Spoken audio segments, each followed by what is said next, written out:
મૂળી તાલુકાના મૂળીથી સરા રોડ ઉપર સરલા ગામે મોડી રાત્રે ભયંકર અકસ્માત થતા 3 લોકોને જીવ ગુમાવવા પડ્યા। એક ઘાયલને વધુ સારવાર માટે રાજકોટ હોસ્પિટલ ખસેડવામાં આવ્યા અને મળતી માહિતી મુજબ મૂળીના ગઠડા ખંભાળિયા ગામે રાત્રિના સમયે ગેરકાયદેસર કોલસાની ખાણો ધમધમી ઉઠે છે। રાત્રે આ ગેરકાયદેસર કોલસાની ટ્રકો ભરી રવાના કરવામાં આવે છે અને દરરોજ રાત્રે આવી 100% ટ્રકો ભરાય છે અને આ ટ્રકમાં number plate, sign board, backlight વગેરે હોતા નથી ને ઓવરલોડના કારણે અન્યના જીવ જોખમમાં મુકાય છે ને ગત રાત્રિના 12 કલાકની આસપાસ વાંકાનેર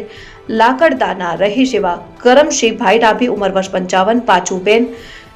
કરમશીભાઈ ડાભી ઉંમર વર્ષ 51, મહેશ કરમશીભાઈ ડાભી ઉંમર વર્ષ 30 કાર અલ્ટોમાં સવાર હોય તે ડમ્પર સાથે અથડાઈ જતા ત્રણેયના કમકમાટી ભર્યા સ્થળ ઉપર જ મોત નીપજ્યા। અને એક ઘાયલ થયેલ છે રોહિત રમેશભાઈ ઉંમર વર્ષ 21 ને રાજકોટ ખસેડવામાં આવેલ અને સમગ્ર પંથકમાં અરેરાટી વ્યાપી ગઈ હતી।